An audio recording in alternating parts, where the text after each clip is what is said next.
வெளிநாட்டுக்கு போகணும்னு ஆசை. ஆனால் அவனுக்கு எந்த மொழியும் தெரியாது. இருந்தாலும் சமாளிச்சுக்கலாம்னு முடிவு பண்ணிட்டு கிளம்பிட்டான். ஏதோ ஒரு தேசத்துக்கு போய் சேர்ந்தான். அங்கே அவனுக்கு யாரையும் தெரியாது. அவங்க என்ன மொழியில் பேசிக்கிறாங்க அப்படிங்கிறது கூட புரியல. என்ன பண்ணுறதுன்னு யோசனை பண்ணிட்டு ஒரு இடத்துல நின்றுக்கிட்டு இருக்கிறான். எதிர ஒரு பெரிய கட்டடம், நிறைய பேர் உள்ளே போயிட்டு இருக்கிறாங்க. இவனும் அவங்க பின்னாடியே உள்ளே போனான். ஒரு பெரிய அறை, அலங்காரம்லாம் பண்ணி வச்சிருக்கிறாங்க. நிறைய பேர் சாப்பிட்றதுக்காக உட்காந்துருக்குறாங்க. இவனுக்கு நல்ல பசி, அதனால் இவனும் உட்காந்தான். சாப்பாடு போட்டாங்க, சாப்பிட்டான். அன்பான உபசரிப்பு. இவன் மனசு உள்ள நினச்சிக்கிட்டான், இது ஏதோ அரசருடைய அரண்மனை மாதிரி தெரியுது, இன்னைக்கு ஏதோ விருந்து நடக்குது, நல்ல வேளை நம்ம பசியும் தீர்ந்தது அப்படின்னு நினச்சிக்கிட்டே நிமிர்ந்து பார்க்குறான். சாப்பாடு பரிமாறினவன் எதிரில் ரொம்ப பணிவோட முதுக வளைச்சி வணக்கம் தெரிவித்தான். இவனும் எழுந்திரிச்சு நின்று முதுக வளைச்சி வணக்கம் தெரிவித்தான். ரொம்ப நன்றின்னா. அவன் ஒரு சீட்டை இவன் கையில் கொடுத்தான். இவன் அதை வாங்கி பார்க்குறான். என்ன எழுதியிருக்குன்னு ஒன்றும் புரியல. சரி, இந்த நாட்டில் தங்களுடைய நன்றியை சீட்டில் எழுதி தான் கொடுப்பாங்க போல இருக்கு அப்படின்னு நினச்சிக்கிட்டு மறுபடியும் நன்றின்னா. ஆனால் அவன் காசை கொடுங்கன்னா. ஏன்னா அது ஒரு ஹோட்டல், இவன் சாப்பிட்டதுக்கான பில் அது. இவன் அதை புரிஞ்சிக்கவே இல்லை. நன்றின்னு அந்த சீட்டில் எழுதி கொடுக்குறாங்க போல இருக்கு அப்படின்னு நினச்சிக்கிட்டு அதை வாங்கி சட்டை பையில் பத்திரமா வச்சுக்கிட்டு பரவாயில்லைங்க ரொம்ப மகிழ்ச்சின்னா. ஒரு வெளிநாட்டுக்காரனுக்கு இவ்வளவு தூரம் மரியாதை பண்ணுறீங்களே, எங்கள் ஊருக்கு போனதும் உங்களை பற்றி நிறைய சொல்லுவேன் அப்படின்னா. இவன் என்ன சொல்கிறான்னு அவனுக்கு புரியல. இவனை பிடிச்சி அழைச்சிட்டு போய் முதலாளி முன்னாடி நிறுத்தினான். நாம் சொன்னதில் இவனுக்கு ரொம்ப பெருமையாக இருக்கணும் போல இருக்கு, அதுதான் பெரிய இடத்துக்கு அழைச்சிட்டு வந்திருக்கிறான் அப்படின்னு இவன் நினச்சிக்கிறான். அவரும் பில்லுக்கான பணத்தை கொடுங்கிறாரு. பரவாயில்லைங்க ரொம்ப மகிழ்ச்சி நன்றிங்கிறான் இவன். அவரு பார்த்தார், இவனை நீதிமன்றத்துக்கு அனுப்பி வச்சுட்டார். இவன் என்ன நினச்சிக்கிட்டான், நம்மளை இந்த ஊர் ராஜா முன்னாடியே அழைச்சிக்கிட்டு வந்து நிறுத்தி இருக்கிறாங்க போல இருக்கு, என்ன ஒரு பெருந்தன்மை அப்படின்னு நினச்சிக்கிறான். நீதிபதி சொன்னார், சாப்பிட்டதுக்கான பணத்தை கொடுத்துரு, இல்லைன்னா அதுக்கான தண்டனையை அனுபவிக்க வேண்டி இருக்கும்னார். ராஜாவே நமக்கு நன்றி சொல்கிறாரு போல இருக்கு அப்படின்னு நினச்சிக்கிறான் இவன். என் மகிழ்ச்சிக்கு எல்லையே இல்லைங்க அப்படின்னா. அவர் பார்த்தார், இவனுக்கு தண்டனை கொடுக்க வேண்டியது தான் அப்படின்னு முடிவு பண்ணார். உடனே தீர்ப்பு எழுதினார். இவனை கழுதையில் பின்புறமாக உட்கார வைங்க, இவன் ஒரு மோசடிக்காரன் அப்படின்னு ஒரு போர்டு எழுதி அவன் கழுத்தில் மாட்டுங்க, அப்புறம் அந்த கழுதையை ஊர் பூரா விரட்டுங்க அப்படின்னார். இவனுக்கு தான் மொழி புரியலையே, ஏதோ நடக்குது அப்படிங்கிறது மட்டும் புரியுது. எல்லாரும் சேர்ந்து இவனை ஒரு கழுதை மேலே உட்கார வச்சாங்க. ஓஹோ, நம்மளை பாராட்டி ஒரு ஊர்வலம் நடத்துகிறாங்க போல இருக்கு அப்படின்னு நினச்சிக்கிறான் இவன். எல்லாரும் சத்தம் போட்டுக்கிட்டு கையை தட்டிக்கிட்டு கழுதை பின்னாடி ஓடி வர்றாங்க. இவனுக்கு ரொம்ப உற்சாகமாக இருக்குது. எல்லாருக்கும் கை கூப்பி வணக்கம் சொல்லிக்கிட்டே போகிறான். கூட்டத்தில் திடீர்னு ஒரு தெரிஞ்ச முகம் தெரியுது. அவனுடைய தேசத்தை சேர்ந்த ஒரு ஆள் அவன். அவனை பார்த்ததும் இவனுக்கு ரொம்ப உற்சாகம். நம்ம ஊருக்கு போனதும் இங்கே நமக்கு கிடைச்ச மரியாதையெல்லாம் உண்மைதான்னு சொல்கிறதுக்கு ஒரு சாட்சியும் கிடைச்சிட்டுது அப்படின்னு நினச்சிக்கிறான். அவனை பார்த்து கத்தனான், நல்லா பார்த்துக்க, இந்த ஊர் மக்கள் எனக்கு எப்படிப்பட்ட வரவேற்பு கொடுக்குறாங்கங்கிறத நல்லா கவனிச்சுக்கோ அப்படிங்கிறான். அவனுக்கு அவமானமாக போட்டுது. தலையை குனிஞ்சுக்கிட்டே நழுவி போயிட்டான். இவன் பார்த்தான், அவன் தலை தெரியல. ஆகா, அவனுக்கு நம்ம மேலே பொறாமை போல இருக்கு, அதனால தான் காணாமல் போயிட்டான் அப்படின்னு நினச்சிக்கிறான். இப்படி ஒரு வேடிக்கை கதையை பெரியவங்க சொல்கிறது உண்டு. கதை வேடிக்கையாக இருந்தாலும் இதில் உள்ள கருத்து என்ன தெரியுமா? அந்த கழுதை மேலே உட்காந்துருக்கிறானே, அது மாதிரி தான் நாமளும் அகங்காரங்கிற கழுதை மேலே உட்காந்துக்கிட்டு இருக்கோமா. நாமளும் கிட்டத்தட்ட அதே மாதிரி பிரம்மையில் தான் இருக்கிறோமா. என்ன நடக்குதுங்கிறதே புரியறதில்ல. அகங்காரத்தில் பேசுகிறவனுக்கும் சித்த சுவாதீனம் இல்லாமல் பேசுகிறவனுக்கும் அதிக வித்தியாசம் இருக்கிறதில்ல. அது மாதிரி ஒருத்தன் தன்னுடைய வீட்டை சுற்றி சேற்றை வாரி அரைச்சிக்கிட்டு இருந்தானா. அந்த வழியாக வந்த ஒரு பெரியவர் அதை பார்த்துருக்கார். என்னப்பா பண்ணிகிட்டு இருக்கிற அப்படின்னு கேட்டாரான். கழுதைகளை விரட்டிக்கிட்டு இருக்கிறேன் அப்படின்னானா. இங்கே கழுதைகளே காணுமே அப்படின்னாரான் அவர். அதுதான் ஏற்கனவே விரட்டி விட்டனே அப்படின்னானா இவன். ஒரு ஊரில் ஒரு ராஜா இருந்தார். அவர் ஒரு நாள் காலையில் அரண்மனையில் மேல் மாடத்தில் வந்து நின்றுக்கிட்டு இருந்தார். அப்போ ஒரு ஆள் வீதியில் ரொம்ப வேகமாக ஓடிக்கிட்டு இருக்கான். அதை ராஜா கவனித்தார். அவன் மனசில் ஏதோ ஒரு தவிப்பு இருக்குங்கிறத புரிஞ்சுக்கிட்டார். உடனே அரண்மனை சேவகர்களை கூப்பிட்டார். அந்த ஆளை இங்கே அழைச்சிட்டு வாங்க அப்படின்னார். இவங்க ஓடி போய் அந்த ஆளை அழைச்சிட்டு வந்தாங்க. மன்னர் முன்னாடி நிறுத்தினாங்க. மன்னர் அவனை நிமிர்ந்து பார்த்தார். எதுக்காக இவ்வளோ வேகமாக ஓடிக்கிட்டு இருக்கிற அப்படின்னு கேட்டார். இதுக்கு அவன் சொன்னான், மன்னா, நம்ம கோட்டையின் வடக்கு வாசல் இருக்கு இல்லையா, அது ஓரமாக ஒரு பெரிய பாறாங்கல் கிடக்கு. அதுக்கு அடியில் நான் ஒரே ஒரு வெள்ளி நாணயத்தை புதைச்சி வச்சுருக்கேன். அது இப்போ எனக்கு தேவைப்படுது. என்னுடைய மனைவிக்கு ஒரு பரிசு வாங்கி கொடுக்க வேண்டியிருக்கு. அதுக்காக தான் அவசரமாக ஓடிக்கிட்டு இருக்கிறேன் அப்படின்னா. மன்னர் யோசனை பண்ணார். அப்புறம் சொன்னார், அதுக்காகவா இப்படி ஓடுற? பரவாயில்ல, அதை பற்றி கவலைப்படாத. நான் உனக்கு 10 வெள்ளி காசுகள் தர்றேன், வாங்கிட்டு திரும்பி போ அப்படின்னார். இவன் தலையை சொரிஞ்சான். மன்னா, நீங்கள் கொடுக்கறத ரொம்பவும் மகிழ்ச்சியோடு வாங்கிக்கிறேன். இருந்தாலும் அதுக்கப்புறம் அந்த வடக்கு வாசலுக்கு போய் அங்கே இருக்கிற ஒரு நாணயத்தையும் எடுத்துக்கிட்டு போயிடுறேனே அப்படின்னு நானா. இதை பாருப்பா, அந்த ஒரு நாணயத்தை மறந்துடு, உனக்கு 100 வெள்ளி நாணயங்கள் தரேன் இருக்கார். மன்னா, ரொம்ப மகிழ்ச்சி. உங்கள் மாதிரி தாராள குணம் வேற யாருக்கும் வராது. நீங்கள் கொடுக்குற 100 நாணயங்களையும் வாங்கிக்கிறேன். இருந்தாலும் வடக்கு வாசலுக்கு போய் அதையும் எடுத்துக்கிட்டா 101 ஆயிடுமே அப்படின்னு நானா. இதை பாருப்பா, அந்த ஒரு நாணயத்தை மறந்துடு, அது எக்கேடாவது கெட்டு போகட்டும். நான் உனக்கு 100 பொற்காசுகள் தரேன், அதையாவது வாங்கிட்டு வந்த வழியிலேயே திரும்பி போடுன்னாரான். தங்க நாணயங்களே தரேன்னு சொல்கிறீங்க, தாராளமாக வாங்கிக்கிறேன். இருந்தாலும் வடக்கு வாசலுக்கு போய் அப்படின்னு மறுபடியும் ஆரம்பித்தான். அரசர் பொறுமை இழந்துட்டார். கடைசியாக ஒரு முடிவுக்கு வந்துட்டார். இதை பாருப்பா, உனக்கு என்னுடைய ராஜ்யத்திலேயே பாதியை கொடுத்துட்றேன், அப்படியாவது திருப்தியாக திரும்பிப்போ அப்படின்னாராம். மன்னா, உங்களுடைய பெருந்தன்மைக்கு ஈடு இணையே கிடையாது. தேசத்திலேயே பாதி பிரித்து கொடுக்குறேன்னு சொல்கிறீங்க. அதனால் உங்ககிட்ட ஒரு சின்ன வேண்டுகோள் அப்படின்னானா. சொல்லுன்னாராம் மன்னர் ஆர்வமாக. இவன் மெதுவாக ஆரம்பித்தான். அப்படி இந்த ராஜ்யத்தை 2ஆக பிரிக்கிறப்போ அந்த வடக்கு வாசல் இருக்கிற பக்கத்தை என்கிட்டயே கொடுத்துருங்கோ அப்படின்னானா. மன்னர் அசந்து போயிட்டார். இந்த கதை எதுக்காகன்னு கேட்டால், மனம்ங்கிறது ஒரு குரங்குங்கிறத புரிஞ்சுக்கிறதுக்காகத்தான். உன்னை பிடிச்சிக்கிட்டா லேசில் விடாது. அப்படிப்பட்ட மனசை அறிவு தான் வழி நடத்தணும். அதில் தான் வாழ்க்கையின் வெற்றி அடங்கியிருக்குது. ஒரு சின்ன பையன் தெருவில் அழுதுகிட்டு இருந்தான். ஏன்பா அழுவுறேன்னு ஒரு பெரியவர் கேட்டார். 1 ரூபா காசை இங்கே தொலைச்சுட்டேன் அப்படின்னா. சரி, அதுக்காக அழாத, அதுக்கு பதிலாக 10 ரூபா தரேன், இந்தா வச்சுக்கோன்னு கொடுத்தாரு. அந்த 10 ரூபாயை வாங்கி சட்டப்பையில் போட்டுக்கிட்டு அதை விட அதிகமாக சத்தம் போட்டு அழ ஆரம்பிச்சுட்டான். மறுபடியும் ஏன்டா அழறேன்னு கேட்டார் பெரியவர். அந்த 1 ரூபாயும் கிடைச்சிட்டுதுன்னா இப்போ என்கிட்ட 11 ரூபா இருக்குமே, இப்போ 10 ரூபா தானே இருக்குது அப்படின்னு சொல்லிவிட்டு அழறான். சங்கீத வித்வான்களில் பல வகை உண்டு. சில குறிப்பிட்ட ராகங்களை பாடுறதுல அவங்களுக்கு பெருமை வர்றது உண்டு. ஆனால் ஒருத்தர் இருந்தார், அவரால் ஒரு ராகத்துக்கே பெருமை வந்தது. அந்த ராகத்தை அவர் வாசித்து கேட்கணும் அப்படின்னு சொல்லுவாங்க. அது என்ன ராகம்னா தோடி ராகம். சரி, அந்த வித்வான் யாருன்னா அவர் தான் திருவாவடுதுறை ராஜரத்னம் பிள்ளை. பேராசிரியர் கல்கி ஒரு சமயம் தம்முடைய பத்திரிகையில் எழுதினாராம். அதை அப்படியே படிக்கிறேன் கேளுங்களேன். ஆஹா, ஸ்ரீ ராஜரத்னம் பிள்ளையின் தோடி ஆலாபனையை முதலில் கேட்டபோது அவருடைய கற்பனையை விட்டு தள்ளுங்கள். நம்முடைய மனதில் என்னென்ன இன்பமயமான கற்பனைகள் எல்லாம் உதித்தன. குழந்தை தாயிடம் கொஞ்சம் குரலை கேட்டோம், அன்னை குழந்தையிடம் கொஞ்சம் குரலை கேட்டோம், ரதியும் மன்மதனும் பேசிக்கொண்ட காதல் மொழிகளை கேட்டோம், முருகன் சிவபெருமான் செவிகுளிர மொழிந்த உபதேசத்தை கேட்டோம், கலைமகள் கவிஞனுக்கு அருளிய ஆசி மொழிகளை கேட்டோம், நாரத முனிவருடைய தம்பூரா சுருதியை கேட்டோம், ராவணன் தன் எலும்பை ஒடித்து வீணையாகச் செய்து வாசித்த கானத்தை கேட்டோம், கானப்பறவைகளின் கலகல ஒலியை கேட்டோம், கோல குயில்களின் குரல் இனிமையை கேட்டோம். இப்படிலாம் பேராசிரியர் கல்கி விமர்சனம் எழுதியிருக்கிறார். திருவாவடுதுறை ராஜரத்னம் பிள்ளை அவர்களுடைய வாசிப்பை கேட்டுட்டு டி.என். ராஜரத்னம் பிள்ளை இறந்து போனார். அப்போ கவிஞர் கண்ணதாசன் எழுதினார், செவியனில் ஓடி எங்கள் சிந்தையில் ஓடி இந்த புவியெல்லாம் ஓடி நின்பார் பொங்கிய தோடி வேறிங்கு எவரிடம் போகும் ஐய இனி அதை காப்பார் யாவர் அவிந்தனின் சடலத்தோடே அவிந்தது தோடிதானும் அப்படின்னு எழுதினாராம். அந்த அளவுக்கு அவருடைய தோடியை ரசித்தவர்கள் உண்டு. அதே மாதிரி தோடின்னா என்னன்னு தெரியாமலே அவரை ரசித்தவங்களும் அந்த காலத்தில் உண்டு. அதாவது ஒரு பெரிய சபையில் இவர் வாசிச்சுக்கிட்டு இருக்கிறார். பாதியில் ஒரு பெரிய மனுஷன் உள்ளே வந்தார்.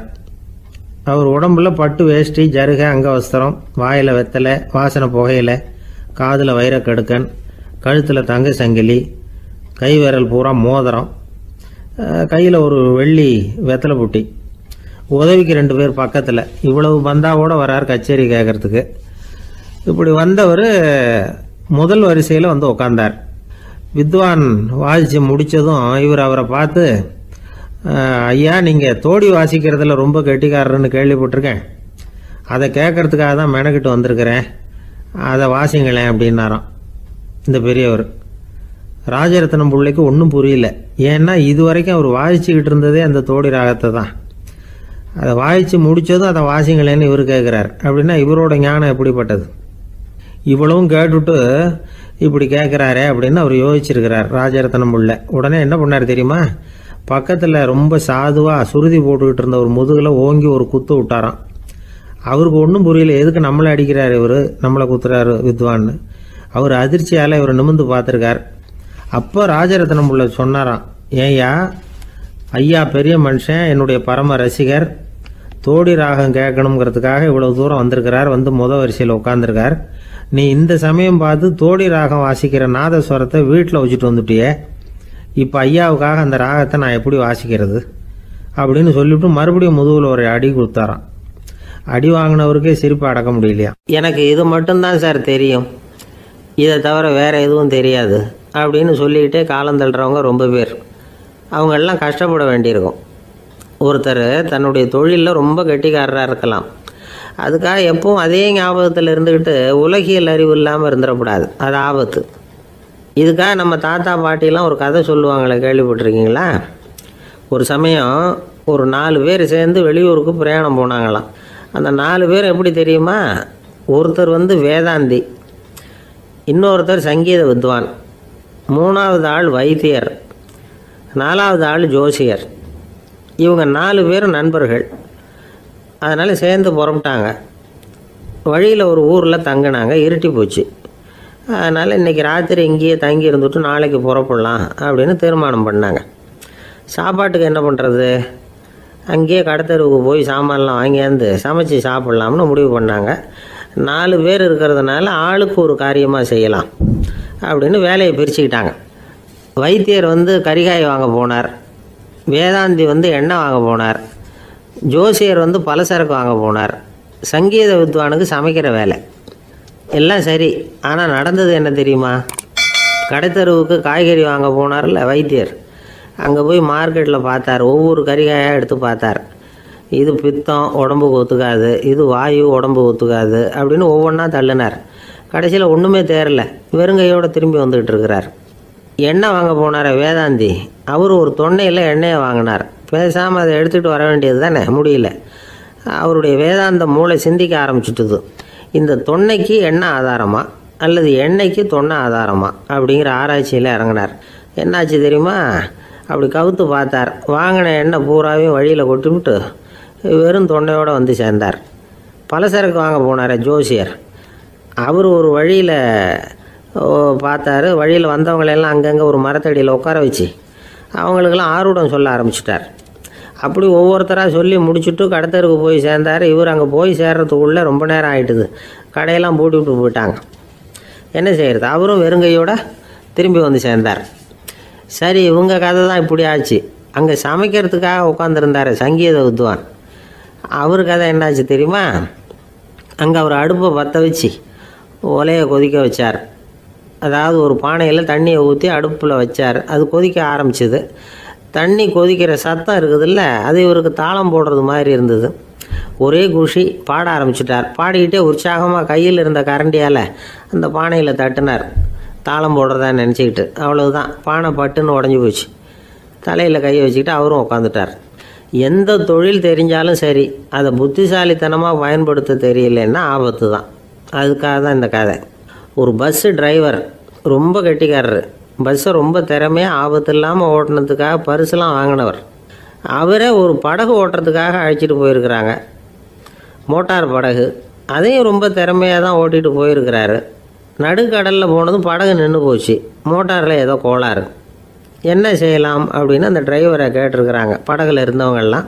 அப்போ அவர் சொன்னாராம், கவலைப்படாதீங்க, ஒன்றும் பிரச்சனை இல்லை, எல்லாரும் கொஞ்சம் கீழே இறங்கி பின்னாடி தள்ளுங்க, மோட்டார் ஸ்டார்ட் ஆகிடும் அப்படின்னாராம். இமயமலை அடிவாரத்தில் ஒரு மடம், அங்கே ஒரு சன்னியாசி இருந்தார்.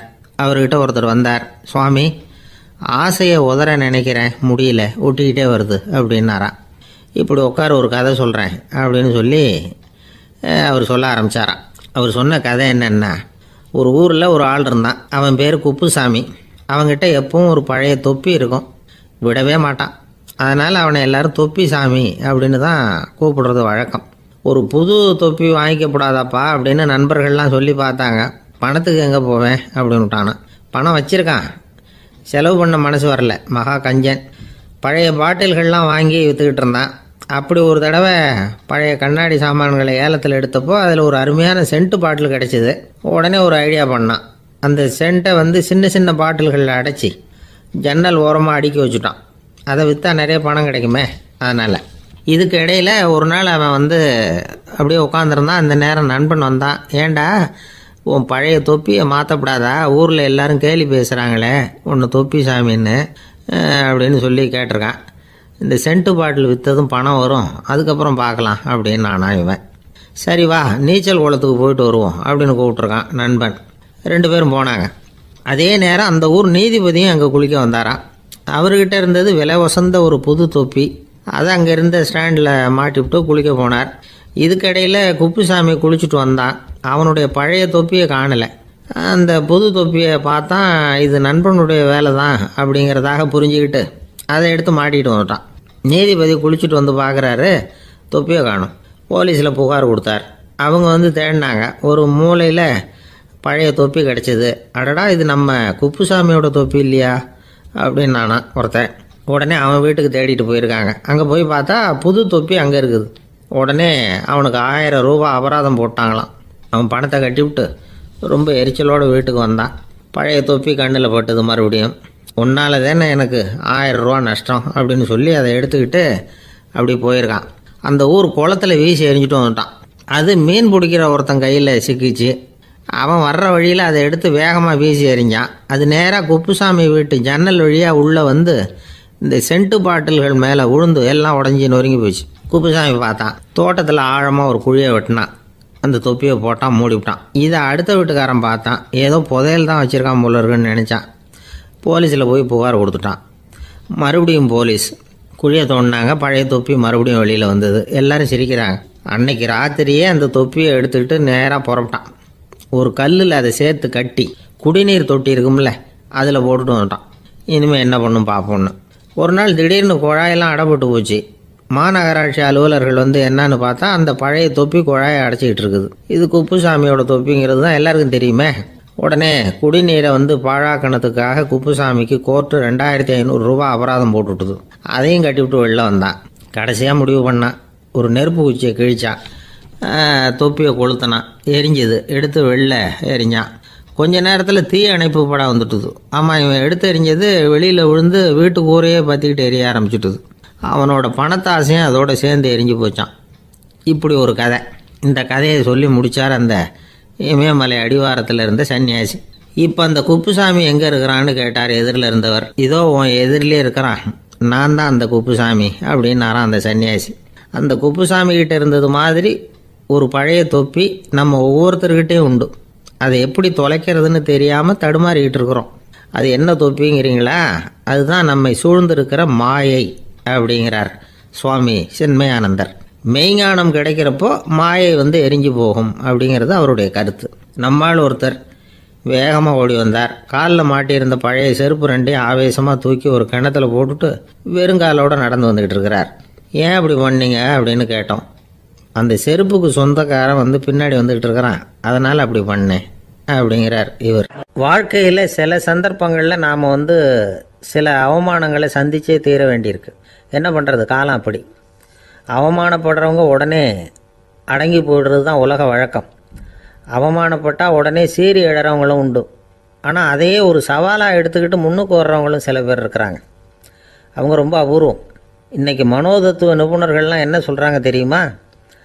அவமானப்பட்டுட்டா உடனே அடங்கி போயிடக்கூடாதான். அதையே ஒரு சவாலாக எடுத்துக்கிட்டு மனசில் ஒரு வைராக்கியத்தோடு முயற்சி பண்ணினா வாழ்க்கையில் எல்லாரும் முன்னேறலாமா. அவமானங்கிறத நாம் வந்து வைராக்கியமாக மாற்றிக்கணும். அதுதான் வெற்றிக்கு வழி. ராமர் வந்து இந்த பூமியில் பிறந்ததே ஒரு வைராக்கியத்தினால தான் சார் அப்படின்னார் ஒருத்தர். எப்படிங்க அது அப்படின்னு கேட்டேன்.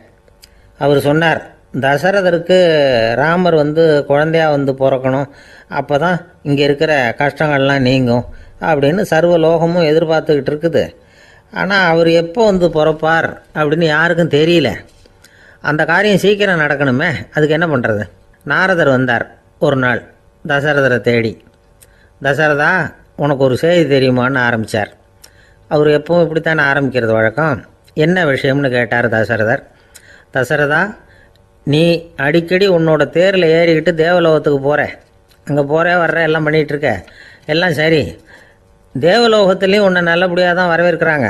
தேவேந்திரன் உன்னை பிரியமாக அழைச்சிட்டு போய் தன்னுடைய அரியாசனத்திலேயே தனக்கு பக்கத்திலேயே உட்கார வைக்கிறான். நீயும் சந்தோஷமாக உட்காந்து பேசிவிட்டு வந்துடுற. ஆனால் நீ இங்கே வந்ததுக்கு அப்புறம் அங்கே என்ன நடக்குது தெரியுமா உனக்கு அப்படின்னாரான் நாரதர். என்ன நடக்குது எனக்கு ஒன்றும் தெரியலையே அப்படின்னாரான் தசரதர். நாரதர்கிட்ட வந்து கிட்டத்தில் வந்து கேட்டிருக்கார், கொஞ்சம் சொல்லுங்கள் என்னது அப்படின்னு. அவர் நெருங்கி வந்தாரான் நாரதரும். மெதுவாக அவர் காதோட காதாக சொன்னாராம். அதாவது நம்ம பாஷையில் சொல்லப்போனால் பற்ற வைக்கிறார். நீ அங்கே தேவேந்திரங்கிட்ட உட்காந்து பேசிவிட்டு வந்த பிறகு நீ அங்கே உட்காந்துருந்த அரியாசனத்தை தண்ணி ஊற்றி கழுவி சுத்தப்படுத்துகிறாங்க. நீ என்ன அந்த அளவுக்கு சுத்தம் இல்லாத ஆளா, தினம் குளிக்காமையாக இருக்கிற அப்படின்னாராம். தசரதருக்கு இது ரொம்ப அவமானமாக போயிட்டுது. அப்படியே செய்கிறாங்க அப்படின்னாராம். ஆமாம், நீ வேணும்னா நான் சொல்கிறது உண்மையா இல்லையா அப்படின்னு சோதனை பண்ணி பார்த்துக்கோ அப்படின்னாரான் நாரதர். உடனே தசரதர் இதுக்காகவே புறப்பட்டு தேவலோகம் போனார். அங்கே வழக்கம் போலவே இவரை கூப்பிட்டு உட்கார வச்சு பேசிக்கிட்டு இருந்தான் தேவேந்திரன். கொஞ்ச நேரம் பேசிக்கிட்டு இருந்துட்டு சரி நான் கிளம்புறேன்னு புறப்பட்டார். சரி, அவனும் வாசல் வரைக்கும் வந்து வழி அனுப்பி வச்சுட்டு உள்ளே போயிட்டான். தசரதர் வெளியில் கொஞ்ச நேரம் மறைஞ்சி இருந்துட்டு மெதுவாக உள்ளே எட்டி பார்த்தார் என்ன நடக்குதுன்னு. நாரதர் சொன்னது உண்மைதான். தசரதர் உட்காந்துருந்த ஆசனத்தை அங்கே 2 தேவர்கள் கழுவி சுத்தப்படுத்திக்கிட்டு இருக்கிறாங்க. தசரதரால் இதை தாங்கிக்க முடியல. அவருக்கு ரொம்ப அவமானமாக போச்சு. நேராக கிடுகிடுன்னு தேவேந்திரங்கிட்டே போனார். நான் உட்காந்துருந்த இருக்கையே சுத்தம் பண்ணுறியே, நான் என்ன அந்த அளவுக்கு பாவியா அப்படின்னு கேட்டார். ரொம்ப கோபமாக கேட்டார். தசரதரே, மனுஷனுக்கு 3 கடன்கள் உண்டு. தேவ கடன், ரிஷி கடன், பித்ரு கடன். இதை தீர்க்காதவன் பாவியாகிறான். இதில் மகனை பெறுவதால் தான் பித்ரு கடன் தீரும். உனக்கு மகன் கிடையாது, அதனால் நீ பாவி ஆகிற. பாவி உட்காந்துருந்த இடம்ங்கிறதுனால அதை சுத்தம் செய்ய வேண்டியது எங்கள் கடமை அப்படின்னு நானான் தேவேந்திரன். இந்த இடத்துல தசரதருக்கு ஏற்பட்ட அவமானம் ஒரு வைராக்கியமாக மாறிச்சு. தேவேந்திரனே கேட்டுக்கோ, ஒரு மகனை பெற்ற பிறகு தான் இந்த சபையில் மறுபடியும் அடி எடுத்து வைப்பேன் அப்படின்னு சொல்லிவிட்டு போயிட்டாரான். போய் புத்திர காமேஷ் யாகம் பண்ணார். புத்திரர்கள் பிறந்தார்கள். இந்த கதையில் உள்ள கருத்து என்னென்னா, தேவேந்திரன் தசரதரை அப்படி அவமானப்படுத்தலைன்னா அவருக்கு இப்படி ஒரு வைராக்கியம் பிறந்திருக்குமா யோசிச்சு பார்க்கணும். நமக்கு ஏற்படுகிற சில அவமானங்களையும் வைராக்கியமாக மாற்றிக்குவோம். அப்படி மாற்றிக்கிட்டோம்னா வாழ்க்கையில் வந்து முன்னேறலாம். நம்ம ஆளுங்க சில பேர் அவமானத்தை வந்து வைராக்கியமாக மாற்றிக்கிறது எப்படி தெரியுமா? நம்மக்கிட்ட ஒரு பையன் சொன்னான், எங்கள் அப்பா என்னை எல்லாருக்கும் முன்னாடி வச்சு திட்டிவிட்டார், பொறுப்பு இல்லாமல் ஊர் சுற்றுறேன்னு சொல்லி அவமானப்படுத்தி விட்டார். இனிமேல் நீ என் முகத்திலேயே முழிக்காதரா போடான்னு வேற சொல்லிவிட்டார். எனக்கு ரோஷம் வந்துட்டுது. அந்த அவமானத்தை வைராக்கியமாக மாற்றிக்கிட்டேன். அன்னையிலேருந்து அவர் முகத்திலேயே முழிக்கிறது இல்லை அப்படின்னா. அப்படியான்னு கேட்டோம். ஆமாங்க, அவர் வீட்டில் இல்லாத நேரமாக பார்த்து உள்ள சமையல் கட்டுக்கு போய் சாப்பிட்டுட்டு நைஸாக வெளியில் வந்துடுவேன் அப்படிங்கிறான் அவன். ஒரு கடைக்கு போனேன், 5 ரூபா பணத்தை எடுத்து கொடுத்தேன். ஒரு தினசரி பத்திரிக்கையை கேட்டேன். அவர் உடனே அங்கே அடுக்கி வச்சுருந்த பத்திரிகையில் ஒன்று எடுத்து என் கையில் கொடுத்தார். வாங்கிக்கிட்டேன். மீதி பணத்தை எடுத்தார். அதையும் என் கையில் கொடுக்கணும்ல, கொடுக்கல. எதிரில் இருந்த பலகையில் வச்சு எடுத்துக்க சொன்னார். எப்பவும் அவர் அப்படி தான் பண்ணுவார். நானும் எடுத்துக்கிட்டு வந்துடுவேன். இவர் ஏன் இப்படி பண்ணுறாருங்கிறது எனக்கு ரொம்ப நாளாக ஒரு சந்தேகம். ஒரு நாள் அவர்கிட்டே இதை கேட்டுவிட்டேன். ஏங்க, நீங்கள் உங்கள் கடைக்கு வந்து பொருள்கள் வாங்குறவங்களுக்கு நீங்கள் பாக்கி சில்லறையை கொடுக்குறப்போ பலகையில் வச்சு விட்றீங்க, கையில் கொடுக்க மாட்டேங்கிறீங்களே, ஏன் அப்படின்னு கேட்டேன். காசை கையில் கொடுத்தா நம்மக்கிட்ட இருக்கிற லட்சுமி போயிடுவா சார் அப்படின்னார். அதாவது பணம் செலவாயிடும் அப்படின்னு அர்த்தமா. இன்னொரு நண்பர், அவர் ஒரு நாள் வழக்கத்துக்கு மாறாக ரொம்ப சோகமாக உட்காந்துருக்கிறார். ஏங்க என்னாச்சு, ஏன் இப்படி கப்பலே கவிழ்ந்தது மாதிரி உட்காந்துருக்குறீங்க அப்படின்னு கேட்டேன். கப்பலே கவிழ்ந்திருந்தா கூட நான் இப்படி கவலைப்பட மாட்டேன் சார், வேற ஒன்று நடந்து போச்சுன்னார். என்னன்னு கேட்டேன். என் உச்சந்தலையில் பல்லி ஒன்று விழுந்துட்டுதுன்னார். அதுக்காகவா இப்படி அப்படின்னு ஆச்சரியப்பட்டேன். ஆமாங்க, பல்லி உச்சந்தலையில் விழுந்தால் பலன் என்னன்னு பஞ்சாங்கத்தில் பார்த்தேன், மரணம்னு போட்டிருக்கு அப்படின்னு சொல்லிவிட்டு அவர் தொடர்ந்து கவலைப்பட ஆரம்பிச்சிட்டார். இப்படியும் ஒருத்தர். என் கூட வேலை பார்க்குற ஒருத்தர் எப்படி தெரியுமா, தினமும் வலது காலை வச்சு தான் ஆஃபீஸுக்கு உள்ளே நுழைவார். என்னைக்காவது தவறுதலாக இடது காலை வச்சு உள்ளே வந்துட்டார்னா அன்னைக்கு பூரா மனசு சங்கடப்படுவார். எந்த வேலையும் சரியாக ஓடாது. கேரம் போர்டு ஆடுற ஒருத்தர் எப்போ ஆட உட்காந்தாலும் ஸ்ட்ரைக்கரை கை தவறி கீழே விழுற மாதிரி பண்ணி அதுக்கப்புறம் அதை எடுத்துக்கிட்டு ஆட உட்காருவார். ஏன்னா எப்போ ஒரு தடவை நிஜமாகவே அது கை தவறி கீழே விழுந்திருக்குது. அன்னைக்கு பிரமாதமாக ஜெயிச்சுட்டார். உடனே ஒரு முடிவுக்கு வந்துட்டார், கை தவறுனா லாபம் அப்படின்னு. அதுக்கப்புறம் அதையே பழக்கமாக்கிக்கிட்டார். பூனை குறுக்க போனால் சகனம் சரியில்லைன்னு நினைக்கிறவங்க உண்டு. ஆனால் ஒருத்தர் எப்படி தெரியுமா, அவர் வெளியில் கிளம்புற சமயம் பக்கத்து வீட்டு ரேடியோவில் மியாவ் மியாவ் பூனைக்குட்டின்னு பாட்டு சத்தம் கேட்டால் கூட போதும், சகனம் சரியில்லைன்னு பிரயாணத்தை கேன்சல் பண்ணிவிடுவார். இப்போ இவ்வளவும் எதுக்கு சொல்கிறோம்னா, அளவுக்கு மீறின சகுன நம்பிக்கைகள் இருக்குது பாருங்கள், இதோட பயமும் சேர்ந்துக்கிட்டதுன்னு வச்சுக்கோங்க, இது ஒருத்தருடைய மனநிலையை பாதிச்சிடும். இது உளவியல் நிபுணர்கள் சொல்கிற கருத்து. வாழ்க்கையே தடுமாற வச்சிரும். பாதுகாப்பு இல்லாத உணர்வு, ஒரு விதமான டிப்ரெஷன் மனநிலை, இதெல்லாம் தான் இதுக்கு காரணமாக அமையலாம். சில பேர் காய்கறி நறுக்க கத்தியை கையில் எடுத்தால் கூட நேரம் சரியாக இருக்கா அப்படின்னு பார்த்துட்டு தான் வேலையை ஆரம்பிக்கிறது வழக்கம்.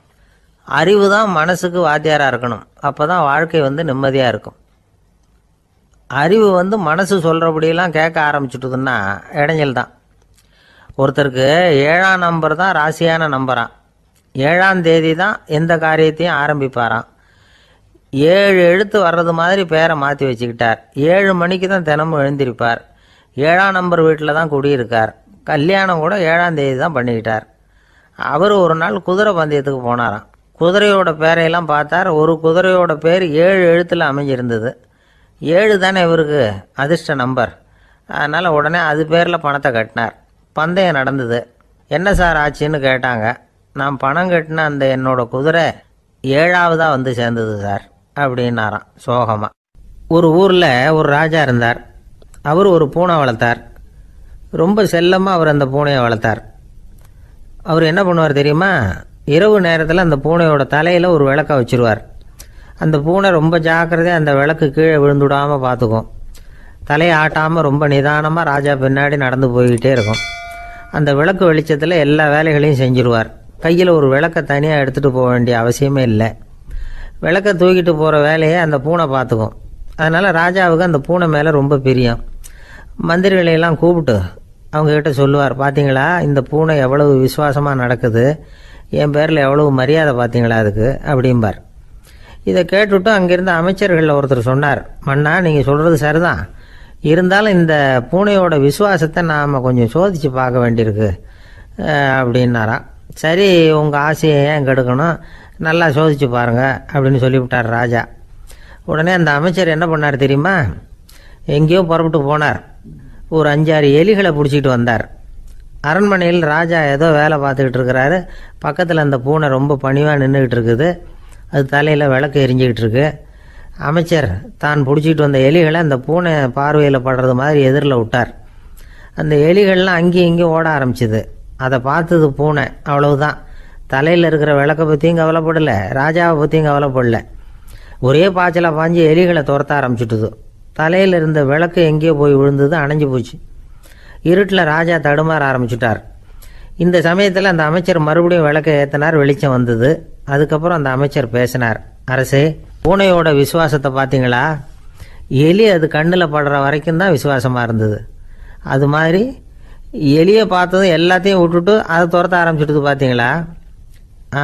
தான் அந்த பூனையை பற்றி நினச்சது தப்புங்கிறது அதுக்கப்புறம் தான் அந்த ராஜாவுக்கு புரிஞ்சுதான்.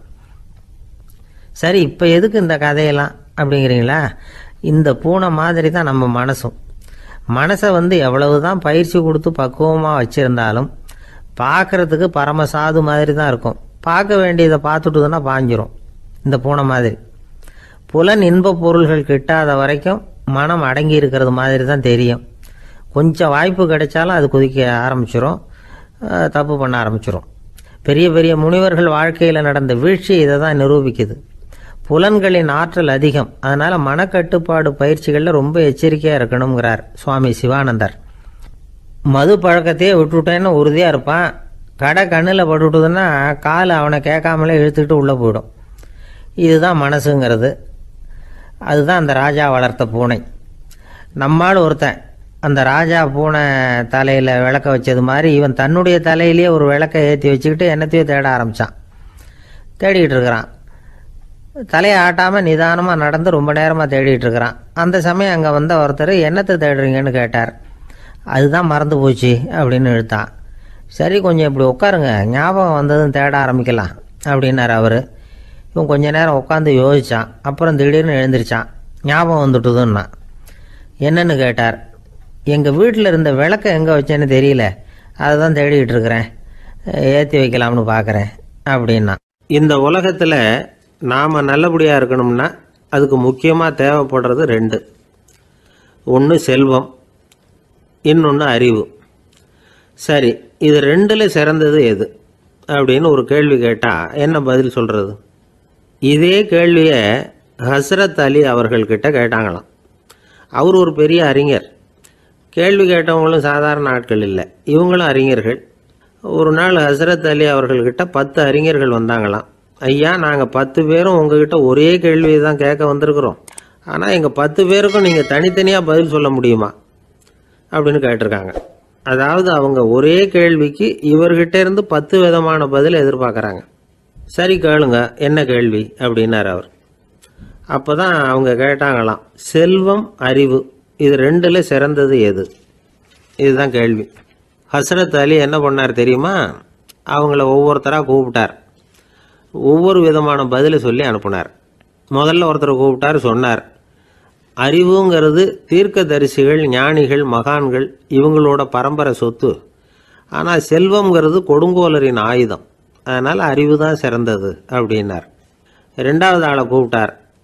உங்ககிட்ட செல்வம் இருந்தால் நீங்கள் தான் அதை காப்பாற்றணும், ஆனால் அறிவு உங்களை எப்பவும் காப்பாற்றும். ஆகவே அறிவு தான் சிறந்தது அப்படின்னார். மூணாவது ஆளை கூப்பிட்டார். செல்வந்தனுக்கு எப்போதும் விரோதிகள் அதிகம், ஆனால் அறிஞனுக்கு நண்பர்கள் அதிகம், அதனால் அறிவு தான் சிறந்ததுன்னார். அடுத்தவரை கூப்பிட்டார். செல்வம் அடுத்தவங்களுக்கு கொடுக்க கொடுக்க குறையும், ஆனால் கல்விங்கிறது அதிகரிச்சுக்கிட்டே வரும், கொடுக்கறதுனால குறையாது, அதனால் அறிவு தான் சிறந்ததுன்னார். இன்னொருத்தரை கூப்பிட்டார். அறிவுள்ளவன் எப்பவும் அதை அடுத்தவங்களுக்கு வாரி வழங்கிக்கிட்டே இருப்பான், அதனால் அவங்ககிட்ட தாராளத்தன்மை இருக்கும். ஆனால் செல்வந்தன்கிட்ட கஞ்சத்தனம் தான் இருக்கும், அதனால் அறிவு தான் சிறந்ததுன்னார். ஆறாவது நபரை கூப்பிட்டார். செல்வத்தை கள்வர்கள் திருடிட்டு போக முடியும், ஆனால் அறிவை அப்படி திருடிட்டு போக முடியாது அப்படின்னார். ஏழாவது நபரை கூப்பிட்டார். செல்வம் கால ஓட்டத்தில் அழிஞ்சிரும், ஆனால் அறிவை கால ஓட்டம் ஒன்றும் பண்ண முடியாது, ஆகவே அறிவே சிறந்ததுன்னார். எட்டாவது ஆளை கூப்பிட்டு சொன்னார், செல்வத்துக்கு எப்பவும் எல்லை உண்டு, நிறை உண்டு, அளவு உண்டு, கணக்கு உண்டு, ஆனால் அறிவுக்கு அப்படிப்பட்ட எல்லை எதுவும் கிடையாது, அதனால் அதுதான் சிறந்ததுன்னார். அடுத்தவனை கூப்பிட்டார். செல்வம் உள்ளத்தில் உள்ள ஒளியை போக்கிவிடும், இருட்டை உண்டாக்கிவிடும், விரிந்த மனப்பான்மையை குறுகலாக்கிவிடும். ஆனால் அறிவு அப்படி இல்லை, இருண்ட உள்ளத்தில் ஒளியை பாய்ச்சி அதை விசாலப்படுத்துது, அதுதான் சிறந்ததுன்னார். கடைசியாக 10வது நபரை கூப்பிட்டார். செல்வம் மனசில் செருக்கை உண்டாக்குது, ஆணவத்தை ஏற்படுத்துது, அதனால் நானே கடவுள்னு நினைக்கிற அளவுக்கு மனுஷனை தாழ்த்தி விடுது, ஆனால் அறிவு பணிவையும் பண்பாட்டையும் வளர்க்குது, அதனால் அறிவு தான் சிறந்ததுன்னார். ஆக இப்படி 10 பேருக்கும் 10 விதமாக பதில் சொன்னது மூலமாக ஹஸ்ரத் அலி அவர்கள் அறிவு தான் செல்வத்தை விட சிறந்தது அப்படிங்கிறதுக்கு 10 காரணங்களை சுட்டி காட்டியிருக்கார். அந்த அறிஞர் 10 பேர் கேட்ட ஒரே கேள்விக்கு 10 பதில் சொன்னார். நமக்கு வேண்டிய ஒருத்தர் 10 பேர் கேட்ட கேள்விக்கு ஒரே பதில் சொல்லி சமாளித்தார். கேள்வி என்ன தெரியுமா? என்கிட்ட வாங்கின கடனை எப்போயா திருப்பி கொடுக்க போகிற? இதுதான் அந்த 10 பேரும் கேட்ட ஒரே கேள்வி. இந்த மாதம் 26ஆம் தேதி தந்துடுறேன் அப்படிங்கிற ஒரே பதில் சொல்லி அவ்வளவு பேரையும் இவர் அனுப்பி வச்சுட்டாராம். எல்லாரும் போனதுக்கப்புறம் இவரை தனியாக கூப்பிட்டு கேட்டிருக்கிறாங்க. அது என்ன சார் கணக்கு, 26ஆம் தேதி அன்னைக்கு என்ன அதிசயம் நடக்க போகுது அப்படின்னு கேட்டிருக்காங்க. அதிசயம் அன்னைக்கு இல்லை, அதுக்கு முத நாளே நடக்க போகுதுன்னாராம். விவரமாக சொல்லுங்கன்னு இருக்காங்க. வேற ஒன்றும் இல்லைங்க, 26ஆம் தேதி தானே எல்லாரையும் வர சொல்லியிருக்கிறேன், அதுக்கு முத நாளே நான் புறப்பட்டு தலைமறைவாயிட போகிறேன் அப்படின்னாராம் ரொம்ப பெருமையாக. ஒரு ஊரில் ஒரு ராஜா இருந்தார். அந்த ராஜாவுக்கு ஒரு மந்திரி. ராஜா ரொம்ப நியாயமானவர், நேர்மையானவர், கண்டிப்பானவர். தப்பு செய்கிறது யாராக இருந்தாலும் தண்டனை கொடுப்பார். வேண்டியவங்களுக்கு ஒரு நியாயம், வேண்டாதவங்களுக்கு ஒரு நியாயங்கிறதெல்லாம் அவர்கிட்ட கிடையாது. ஒரு சமயம் அரசவையில் அந்த அமைச்சரே விதிமுறைகளுக்கு புறம்பா ஏதோ நடந்துகிட்டு இருக்கார். மன்னருக்கு கோபம் வந்துட்டுது. உடனே அந்த அமைச்சரை கிட்டத்தில் கூப்பிட்டு அவர் கன்னத்தில் ஓங்கி ஒரு அறை கொடுத்துட்டாராம். உடனே அந்த அமைச்சர் என்ன பண்ணார் தெரியுமா? நேராக போனார். அங்கே நின்றுக்கிட்டு இருந்த இன்னொருத்தர் கன்னத்தில் ஓங்கி அரைஞ்சார். அறை வாங்கினவர் திகைச்சு போயிட்டார். இவர் ஏன் நம்மளை வந்து அரைகிறார் அப்படின்னு யோசனை பண்ணார். மன்னரும் திகைச்சு போயிட்டார். நாம இவரை அரைஞ்சா அதுக்காக இவர் போய் இன்னொருத்தரை அரையணுமா அப்படின்னு யோசனை பண்ணார்.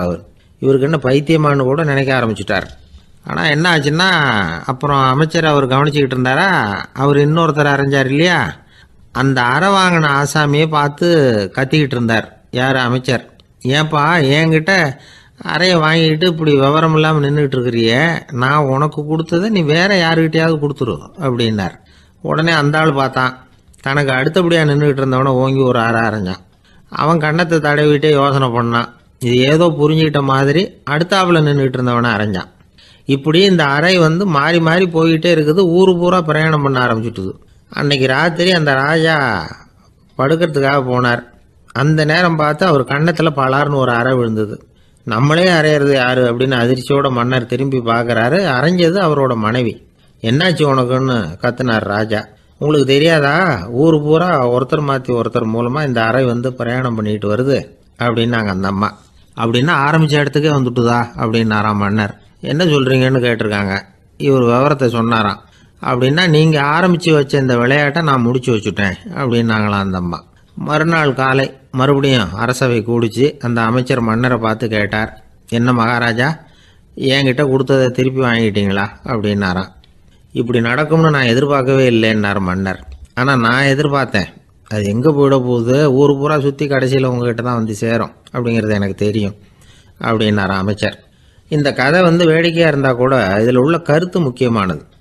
இந்த உலகத்தில் பல கருத்துக்கள் இப்படி தான் மாறி மாறி சுற்றி வந்துக்கிட்டே இருக்குது. நம்மளும் ஒருத்தன் தன்னுடைய நண்பன் ஒருத்தனை கடத்தெருவில் பார்த்தான். உடனே ஓடி போய் பலார்னு ஒரு அறை கொடுத்தானா. அவன் கன்னத்தை தடவிட்டு ஏன்டா என்ன அரைஞ்சேன்னு கேட்டிருக்கான். நீ ஏன்டா என்னை முட்டாள்னு என் மனைவிட்ட போய் சொன்னேன் அப்படின்ட்டுருக்கான் அவன். உன்னை ஒரு முட்டாள்னு சொன்னதுக்காகவா நீ என்ன அரைஞ்ச அப்படின்னு கேட்டிருக்கான் இவன். டேய், நான் அதுக்காக அறையலப்பா, அது ஒரு பெரிய ரகசியம். நான் முட்டாளுங்கிறது அந்த ரகசியத்தை நீ வந்து ஏன் எங்கள் வீட்டில் போய் சொன்னேன், அதுக்காக தான் அரைஞ்சேன் அப்படின்னு நானும் அவன். ஒரு இலக்கிய கூட்டம் ஏற்பாடு பண்ணியிருக்கிறோம், நீங்கள் அவசியம் வந்து அதில் பேசணும் அப்படின்னு கேட்டுக்கிட்டார் ஒருத்தர். வேணாங்க, 4 பேருக்கு முன்னாடி வந்து நிற்கிறதுனா எனக்கு ரொம்ப கூச்சமாக இருக்கும் அப்படின்னாரு இவர். ஏன் சார் இன்னமும் குழந்த மாதிரி கூச்சப்படுறீங்களே அப்படின்னார் அவர் ஒரு மாதிரியாக சமாளித்து அனுப்பி வச்சுட்டு அதுக்கப்புறம் அதை பற்றி இவர் யோசித்து பார்த்துருக்கார். சில நிபுணர்கள் எழுதியிருக்கிறத படித்தும் பார்த்துருக்கிறார். மனோதத்துவ நிபுணர்கள் என்ன சொல்கிறாங்க தெரியுமா? 10லேருந்து 20% குழந்தைகள் பிறக்கிறப்பவே கூச்ச சுபாவம் கொண்டதாக தான் இருக்குதான். ஒரு தாத்தா தன்னோட பேர பிள்ளைய ஆசையாக கூப்பிடுறார் விளையாட்டு காட்ட, அதை அழுதுகிட்டு ஓடி போகுது. ஒரு அம்மா தன்னோட பிள்ளைய பள்ளிக்கூடத்தில் சேர்க்கறதுக்காக கூப்பிட்டுக்கிட்டு போகிறாங்க. அந்த புள்ள அம்மாவோட முந்தானையில் ஒளிஞ்சிக்கிட்டு வெளியில் வரமாட்டேங்குது. இவங்களெல்லாம் எப்படி சமாளிக்கிறது? குழந்தைகளோட கூச்ச சுபாவத்தை போக்குறது எப்படி? இதுக்கு நிபுணர்கள் சில யோசனைகளை சொல்லியிருக்கிறாங்க. மற்றவங்களுக்கு முன்னாடி என் பையனுக்கு கூச்சம் ரொம்ப அதிகம் சார், மற்றவங்க பார்த்தா ரொம்ப வெக்கப்படுறான், இப்படி சொல்கிற அப்பாக்கள் உண்டு. என் பையன் புது மனுஷால பார்த்தா அட்டையாக ஒட்டிக்குவான் சார் அப்படின்னு சொல்கிற அப்பாக்களும் உண்டு. இப்படிலாம் குழந்தைகளுக்கு வந்து முத்திரை குத்துறது ரொம்ப தப்பான். புதுசாக யாராவது வீட்டுக்கு வந்தால் குழந்தை தானாக தன்னோட கூச்சத்தையும் பயத்தையும் போக்கிக்கிட்டு சகஜமாக மாறி வர்றதுக்கு வாய்ப்பு கொடுக்கணுமா. ஒரு கூட்டத்துக்கோ அல்லது சொந்தக்காரங்க கல்யாணத்துக்கோ குழந்தைய அழைச்சிட்டு போகிறீங்க, அங்கே போய் கட்டாயப்படுத்தி குழந்தைய மற்றவங்க கிட்ட பேச சொல்லக்கூடாது. சில சமயம் குழந்தை தானாக தன்னுடைய கூச்ச சுபாவத்தை விட்டு பேசுறதுக்கு முன் வந்தால் அதை பாராட்டணும். குழந்தை கலகலப்பு இல்லாமல் மௌனமாக இருந்ததுன்னா அதையும் கண்டுக்கக்கூடாது. குழந்தை பேச ஆரம்பித்தா அதை ஆர்வத்தோடு கவனிக்க தெரியணும். கலந்து உரையாடுற பழக்கத்தை வீட்லேயே ஆரம்பிக்கலாம். கேட்டதுக்கு பதில் சொல் அப்படின்னு நீங்கள் அதிகாரம் பண்ணிகிட்டு இருக்கக்கூடாது. அது வந்து குழந்தைக்கு பேசுகிற சந்தர்ப்பத்தை குறைச்சிருமா. இப்போ நாம் அதிகாரம் பண்ணால் கேலி செய்கிற பழக்கம் குழந்தைகளை வந்து ரொம்ப பாதிச்சிருமா. பெரியவங்களானதுக்கு அப்புறமும் சில பேர் கூச்சத்தோடவும் பயத்தோடவும் இருக்கிறதுக்கு இதுதான் காரணம். சின்ன வயசில் அவங்கெல்லாம் ஏதாவது கேலிக்கு ஆளாகி இருப்பாங்க. 2வது குழந்தை மூத்த குழந்தைய வந்து கேலிக்கு ஆளாகிற சந்தர்ப்பங்களை கண்டு கேலி பண்ணினா அது இளம் நெஞ்சங்களை விட்டு நீங்கிறதே இல்லையா. எப்பவும் குழந்தையோட நடை உடை பாவனைகளை பற்றி சொல்லிக்கிட்டே இருக்கக்கூடாதான். அதுவே கூச்ச சுபாவத்தை கொண்டுட்டு வந்துருமா. அப்பா எங்கேன்னு யாராவது கேட்டால் இது மாதிரி இன்ன காரியத்துக்காக வெளியில் போயிருக்கார், இத்தனை மணிக்கு திரும்பி வருவார் அப்படின்னு சொல்கிற அளவுக்கு குழந்தைகளை பழக்கப்படுத்தி வைக்கணும். ஃபோன்லேயே யாராவது விசாரித்தா கூட இது மாதிரி பதில் சொல்லு அப்படின்னு சொல்லணும். சின்ன சின்ன மீட்டிங்கில் 4 வார்த்தை பேச தயார் பண்ணலாம். ஒரு கடையிலையோ அல்லது ஹோட்டல்லையோ ஏதாவது விவரம் கேட்கணும்னா உங்கள் குழந்தைய தைரியமாக அனுப்புங்க. குழந்தைகள் பணிவாகவும் பொறுமையாகவும் விவரம் கேட்குறப்போ கூச்ச சுபாவம் தானாக போயிடும். சின்ன வயசுலேயே இப்படிலாம் பழக்கப்படுத்தினா தான் வருங்காலத்தில் தைரியமாக இந்த சமுதாயத்தில் வாழ முடியும். இல்லைன்னா 60 வயசுலேயும் அடுப்பங்கரையை விட்டு வெளில வர்றதுக்கு கூச்சப்பட்டுக்கிட்டு தான் இருக்க வேண்டியிருக்கும். இந்த காலத்து பிள்ளைங்க எவ்வளவோ பரவாயில்ல, எதுக்கும் தயங்குறதில்ல, கூச்சப்படுறதில்ல. ஒரு அம்மா அடுப்பங்கரையிலேருந்து சத்தம் போட்டாங்க, டேய் ராமு, தயவு பண்ணி அந்த டிவியை நிறுத்துறா, அந்த பெண்ணோட குரல் மகா மோசம், அடுப்பங்கரையில் இருக்கிற என்னாலேயே அதை சகிச்சிக்க முடியல அப்படின்னாங்களாம். உடனே பையன் கொஞ்சம் கூட தயங்காமல் பதில் சொல்கிறான், அம்மா இந்த குரல் டிவியிலேருந்து வரல, எழுத்த விட்டு மாமி தான் இங்கே வந்திருக்கிறாங்க, அவங்க தான் இப்போ என்னோட பேசிக்கிட்டு இருக்கிறாங்க அப்படின்னு. நான் வங்க நாவலாசிரியர் சரத் சந்திரர் ஒரு நண்பர் அவர்கிட்ட வந்தார். வழக்கமாக எல்லா எழுத்தாளர்கள்கிட்டையும் கேட்குற ஒரு கேள்வியை கேட்டார். நீங்கள் எழுத்துத்துறைக்கு வந்தது எப்படி? இதுதான் கேள்வி. அதை தெரிஞ்சு என்ன பிரயோஜனம்னார் சரத் சந்திரர். சும்மா சொல்லுங்களேன், தெரிஞ்சுக்கிறேன் அப்படின்னார் வந்தவர். சரி சொல்கிறேன்னு ஆரம்பித்தார். நான் ரங்கூனில் வேலை பார்த்துக்கிட்டு இருந்தேன். சம்பளம் பத்தில், வேலையும் பார்த்துக்கிட்டு ஒரு பலசரக்கு கடை வைக்கலாம்னு நினச்சேன். என்னால் மளிகை கடை வச்சு சரியாக நடத்த முடியுமாங்கிற சந்தேகம் என் மனைவிக்கு. அதை சோதனை பண்ணி பார்க்கணுங்கிறதுக்காக சில பொருள்களின் அளவு, அதோட விலை, இப்படி சிலதை சொல்லி எல்லாத்தையும் மனக்கணக்காக கூட்டி போட சொன்னாங்க. என்னால் சரியாக கூட்டி சொல்ல முடியல. உங்களால் மளிகை கடை நடத்த முடியாதுன்னு சொல்லிவிட்டாங்க. உடனே என்ன பண்ணுறது, வேறு வழி இல்லை, கதை எழுத ஆரம்பிச்சிட்டேன் அப்படின்னார். கேட்டவருக்கு சிரிப்பு வந்துட்டு தான். சரத் சந்திரர் ஒரு பக்கம் சீரியஸான நாவல்கள், சிறுகதைகள் எழுதியிருந்தாலும் அவருடைய இன்னொரு பக்கம் வேற விதம். நண்பர்கள்கிட்ட பேசும்பொழுதும் சரி, அவர்களுக்கு கடிதங்கள் எழுதும் போதும் சரி, கேலியும் கிண்டலும் நகைச்சுவை உணர்வும் அதிகமாக இருக்கும். காந்திஜி ஒரு சமயம் கல்கத்தாவுக்கு வந்திருந்தார். தேசபக்தர்கள் பல பேர் அவர்கிட்ட பேசிக்கிட்டு இருந்தாங்க. அப்போது சரத் சந்திரரும் அங்கே இருந்தார். கிரண் சங்கர் ராய் அப்படிங்கிறவரும் அங்கே இருந்தார். அவர் சொன்னாராம், காந்திஜியோட பழகிய முதல் வங்காளி நான் தான். போயர் யுத்த காலத்தில் இவர் லண்டனுக்கு வந்திருந்தப்போ என்கிட்ட தான் வங்காள மொழி கற்றுக்கிட்டார் அப்படின்னாராம். உடனே சரத் சந்திரர் காந்திஜியை பார்த்து, இவர் உங்களுக்கு வங்காள மொழி கற்றுக் கொடுத்தது உண்மைதானா அப்படின்னாராம். ஆமான்னாராம் காந்தி. அதனால தான் உங்களால் வங்காள மொழி கற்றுக்க முடியல அப்படின்னாராம். எல்லாரும் சிரிச்சாங்களாம். சரத் சந்திரர் சாம்தாபேர் அப்படிங்கிற கிராமத்தில் தங்கியிருந்தார் ஒரு இலக்கிய நிகழ்ச்சியில் கலந்துக்கிறதுக்காக.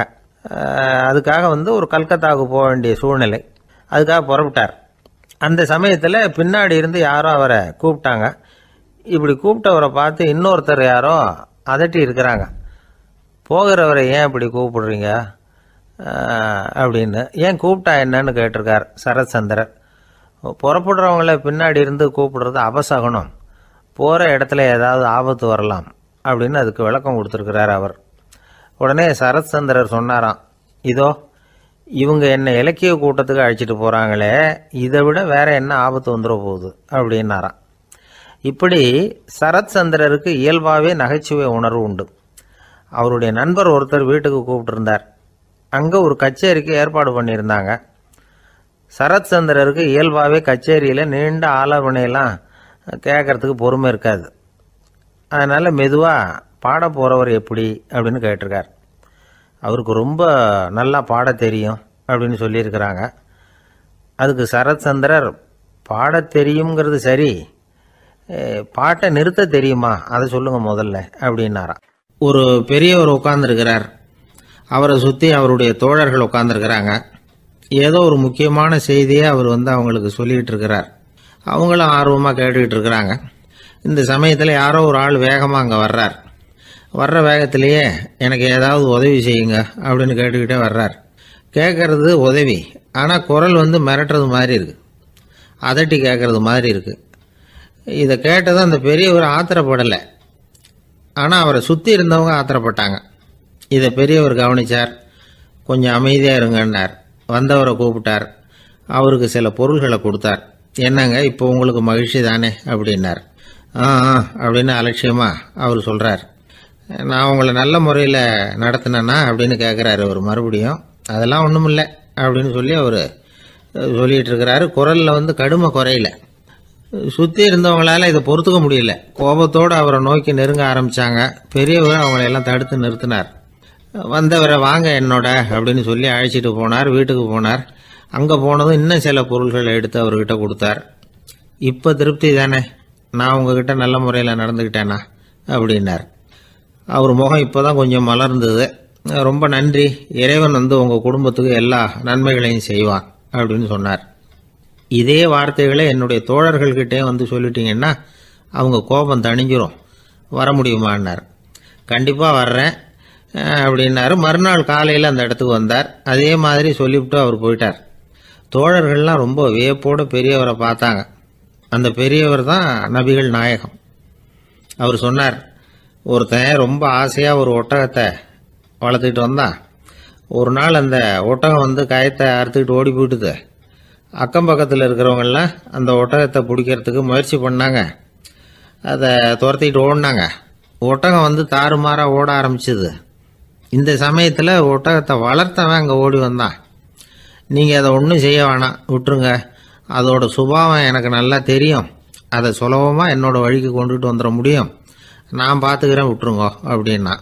எல்லாரும் விலைக்கு போயிட்டாங்க. இவன் என்ன செஞ்சான் தெரியுமா? கொஞ்சம் புல்லை கையில் எடுத்துக்கிட்டு அந்த ஒட்டகத்தை நெருங்கினான். அவ்வளவுதான். அது ஓடி இவன் காலடியில் உட்காந்துக்கிட்டது. செல்லமாக அதை அப்படியே தடவி கொடுத்தான். முதுகில் ஏறி உட்காந்துக்கிட்டான். அது பாட்டுக்கு சாதுவாக நடந்து போகுது. இந்த கதையை நபிகள் நாயகம் தம்முடைய தோழர்களுக்கு சொல்கிறார். ஒட்டகத்தை மட்டும் இல்லை, சில மனிதர்களையும் கூட சில விதத்தில் அணுகிதான் அவர்களை சீர்திருத்த வேண்டியிருக்குது அப்படிங்கிறத அவங்களுக்கு உணர்த்தினார். இது ஒரு அழகான உளவியல் அணுகுமுறை. சில குடும்ப தலைவர்கள் கூட இந்த ஒட்டகம் மாதிரி நடந்துக்கிறது உண்டு.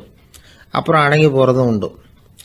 ஒரு குடும்ப தலைவர் காலையில் எழுந்திரிச்சதுலேருந்து சத்தம் போட்டு கத்திக்கிட்டு இருப்பார். பக்கத்தில் இருந்தவங்கெல்லாம் ஓடி போய் சமாதானம் பண்ணி பார்த்தாங்க. அவர் ஓயறது மாதிரி தெரியல. கடைசியில் அவர் மனைவி வந்தாங்க. நீங்கள் எல்லாம் விலகி போயிடுங்க, அவர் சுபாவம் எனக்கு தெரியும், நான் பார்த்துக்கிறேன் அப்படின்னாங்க. சரின்னு எல்லாரும் போயிட்டாங்க. சாயந்தரமாக பார்க்குறாங்க, அவர் சத்தம் இல்லாமல் ஒரு மூலையில் உட்காந்துருக்கிறார். ரொம்ப சாதுவா. ஆச்சரியமாக இருந்தது. என்னம்மா பண்ணீங்கன்னு கேட்டாங்க. அது ஒன்றும் இல்லைங்க, ஒரு வேளை சாப்பாட்டை நிறுத்தினேன், பட்னி போட்டேன், அவ்வளவுதான் அப்படின்னாங்க அந்த அம்மா. அமெரிக்க ஜனாதிபதி ஆப்ரஹாம் லிங்கன் ஒரு நாள் தன்னோட கோச்சு வண்டியில் தலைநகரான வாஷிங்டனுக்கு போயிட்டு இருக்கிறார். கோச்சு வண்டி ஒரு சாலையில் போயிட்டு இருக்கு. அந்த சாலைக்கு ஒரு பக்கத்தில் பயங்கரமான சதுப்பு நிலம். சதுப்பு நிலம்னா அது புதைகுழி, புதை மணல்ங்கிறோம்ல, அது மாதிரி. அந்த சதுப்பு நிலத்தில் யாராவது மாட்டிக்கிட்டா அவ்வளோதான், ஆளை கொஞ்சம் கொஞ்சமாக உள்ள அமுக்கிவிடும். தப்பிச்சு கரையிறது கஷ்டம். அப்படிப்பட்ட நிலம் அது. ஆப்ரஹாம் லிங்கன் ஏதோ ஒரு முக்கியமான அரசாங்க வேலையாக போயிட்டு திரும்பி வந்துகிட்டு இருக்கிறார். அதனால் அந்த சமயத்தில் அவர் விலை வசந்த ஆடைகளை அணிஞ்சிருக்கிறார். அப்படி அவர் அந்த கோச்சு வண்டியில் வந்துகிட்டு இருக்கிறாரு. அந்த சமயத்தில் ஒரு காட்சி அவர் கண்ணில் பட்டுட்டுது. என்ன தெரியுமா? ரோட்டுக்கு பக்கத்தில் இருந்த சதுப்பு நிலத்தில் ஒரு இளம் பன்றி குட்டி சிக்கிக்கிட்டு தவிச்சிக்கிட்டு இருக்குது. பரிதாபமாக கத்திக்கிட்டு இருக்குது. அதை பார்த்தார் லிங்கன். அவருக்கு என்ன மாதிரி ஆயிட்டுது. உடனே வண்டியை நிறுத்த சொன்னார். கீழே இறங்கினார். தன்னோட விலை வசந்த ஆடைகளை பற்றி லட்சியம் பண்ணவே இல்லை. தனக்கே ஆபத்து வரலாம்ங்கிறத பற்றியும் கவலைப்படலை. தான் ஒரு குடியரசுத் தலைவருங்கிறத பற்றியும் அவர் நினச்சி பார்க்கல. நேராக அந்த சதுப்பு நிலம் பக்கமாக போனார். அந்த சேத்துல இறங்கி பன்றிக்குட்டியை காப்பாற்றி கரைக்கு கொண்டுட்டு சேர்த்துட்டார். அதுக்கப்புறம் நிம்மதியாக கோச்சு வண்டியில் ஏறி வெள்ள மாளிகைக்கு சேர்ந்தார். ட்ரெஸ்ஸு, உடம்பு பூரா சேறு சகதி. பார்க்குறவங்களுக்கெல்லாம் ஆச்சரியமாக போச்சு. அவங்களுக்கு ஒன்றும் புரியல. இவர் நேராக ட்ரெஸ்ஸு மாற்றிக்கிறதுக்காக போனார். கோச்சு வண்டி ஓட்டிகிட்டு வந்தவங்கிட்ட போய் எல்லாரும் கேட்டாங்க என்ன ஆச்சு அப்படின்னு. அவர் வர்ற வழியில் நடந்த விவரத்தை சொன்னார். ஆப்ரஹாம் லிங்கனுடைய இந்த இறக்க குணத்தை எல்லாரும் பாராட்டினாங்களாம், புகழ்ந்தாங்களாம். ஆனால் இதுக்கு லிங்கன் என்ன பதில் சொன்னார் தெரியுமா? தயவு பண்ணி இந்த புகழ்ச்சியான பேச்சையெல்லாம் ஒதுக்குங்க, அதெல்லாம் வேணாம். அந்த சின்ன பிராணி சகதியில் மாட்டிக்கிட்டு துடிச்சிக்கிட்டு இருந்தது. அதை பார்த்தேன். உடனே என்னுடைய இதயத்தில் ஒரு முள்ளு தைச்சது மாதிரி ஒரு உணர்வு. அந்த முள்ளை பிடுங்கி எறிஞ்சேன், அவ்வளவுதான். உண்மையில் அந்த பிராணிக்கு நான் உதவினேங்கிறத விட எனக்கு ஏற்பட்ட இன்னலை போக்கிக்கிட்டேன் அப்படிங்கிறது தான் உண்மை. அதுதான் பொருத்தம். அப்படி இருக்கிறப்போ இதில் புகழறதுக்கு என்ன இருக்குது அப்படின்னாரு ஆபிரகாம் லிங்கன். எவ்வளவு யதார்த்தமான வார்த்தைகள் பாருங்க. இந்த காலத்தில் நம்மளையும் பல பேர் அப்படி உண்டு. நீச்சல் தெரியாத ஒரு ஆள் தண்ணியில் இறங்கிட்டான். தண்ணி ஆழம்ங்கிறது அப்புறமா தான் தெரிஞ்சுது. தத்தளிக்க ஆரம்பிச்சுட்டான். வாழ்னு கத்துறான். கரையில் நின்றுட்டு இருந்த ஒருத்தர் இதை பார்த்தார். உடனே அவருக்கு இதயத்தில் முள்ளு தைச்சது மாதிரி ஒரு உணர்வு. உடனே குபீர்னு தண்ணியில் பாஞ்சார். அவரை காப்பாற்றி கரைக்கு கொண்டுட்டு வந்து சேர்த்தார். இதை பார்த்துக்கிட்டு இருந்த இன்னொருத்தர் காப்பாற்றின அந்த ஆளை பாராட்டி புகழ்ந்தார். என்ன புகழாதீங்க சார் அப்படின்னார் அவர். ஏன்னு கேட்டார் இவர். நான் அந்த ஆளை ஏன் காப்பாற்றினேன் தெரியுமா? அவன் நேற்றுக்கு என்கிட்ட 300 ரூபா கடன் வாங்கியிருக்கிறான். இவன் தண்ணியில் போட்டான்னா நான் கொடுத்த கடனும் தண்ணியில் போடும். அதனால தான் விழுந்து காப்பாற்றினேன் அப்படின்னா அந்த ஆள். ஒருத்தர் இருக்கார், நல்ல உத்தியோகத்தில் தான் இருக்கிறார். ஆனால் எப்போ பார்த்தாலும் முகத்தை வெறுப்பாக வச்சிருப்பார். அப்படியே வருவார் போவார். ஏன் சார் இப்படி இருக்கிறீங்க அப்படின்னு விசாரித்தோம். ஏன்டா இந்த வேலைக்கு வந்தோம்னு இருக்கு சார் அப்படின்னார். உங்கள் வேலை உங்களுக்கு பிடிக்கலையா அப்படின்னு கேட்டோம். இல்லைன்னார். இப்படிப்பட்டவங்க வெற்றிகரமான வாழ்க்கை வாழ முடியாது. இது நிபுணர்கள் கருத்து. வேலையை நேசிக்க தெரிந்தவர்கள் வெற்றி பெறுவார்கள் அப்படிங்கிறாங்க அவங்க. எந்த துறையாக இருந்தாலும் சரி, அந்த துறையில் வெற்றிகரமாக இருக்கிறவங்கள விசாரித்து பாருங்க. எனக்கு என்னுடைய வேலை ரொம்ப பிடிக்கும் அப்படின்னு சொல்கிறவங்களா தான் இருப்பாங்க. அப்படி இருந்தால் தான் அது வெற்றிகரமாக இருக்க முடியுது அவங்களால. ஒருத்தனுக்கு பிடித்தமான பொழுதுபோக்கே அவனுடைய தொழிலாக இருந்துட்டுதுன்னா அவனை மாதிரி கொடுத்து வச்சவன் வேற யாரும் இல்லை அப்படிங்கிறார் பெர்னாட் ஷா. ஒரு தடவை மன்னர் ஹுமாயூன் உயிரை தண்ணீர் முண்டு ஊற்றுகிற தொழிலாளி ஒருத்தர் காப்பாற்றினாராம் அந்த ஹுமாயூன் உயிரை. உடனே மன்னர் கேட்டிருக்கார், உனக்கு என்ன வேணும்னாலும் கேளு தரேன், உயர் பதவி வேணுமா அப்படின்னு கேட்டாராம். மன்னா, மக்களின் தாகம் தீர்க்கக்கூடிய இந்த பணியை விட உயர்ந்தது உண்டா அப்படின்னாராம் அந்த தொழிலாளி. அவரால் அவருடைய வேலையை நேசிக்க முடிஞ்சுது. அதனால் மகிழ்ச்சியாக இருக்க முடிஞ்சுது. நாமெல்லாம் அப்படி இல்லை. வேலை கிடைக்கிற வரைக்கும் கிடைச்சா போதும் அப்படின்னு இருக்கோம். கிடைச்சதுக்கப்புறம் ஏன்டா இந்த வேலைக்கு வந்தோம்னு ரொம்பவும் அழுத்துக்குவோம். சரி, நாம் இருக்கிற இடத்துல நாம் வெற்றிகரமாக இருக்க வழி உண்டா அப்படின்னா உண்டுன்னு சொல்கிறாங்க. அதாவது மன இயல் நிபுணர்கள் இருக்கிறாங்க இல்லையா, அவங்க அதுக்கு முக்கியமாக 6 வழிகள் சொல்கிறாங்க.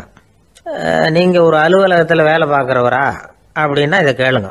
அதாவது உங்கள் மேலதிகாரி எதிர்பார்ப்புக்கு தகுந்த மாதிரி உங்கள் வேலை இருக்குதா? அப்படி இல்லைன்னா முதல்ல உங்கள் வேலையின் தரம் உயரணும். உங்களுக்கு மேலே கீழே வேலை பார்க்குற பணியாளர்கள்கிட்ட நல்ல விதமாக பழகிறீங்களா? அந்த உறவு முறையில் ஏதாவது குறை இருந்தால் அதை கண்டுபிடிச்சி சரி பண்ணுங்க. நம்பிக்கைக்கு உரியவர் அப்படின்னு நீங்கள் பேர் எடுக்கணும்.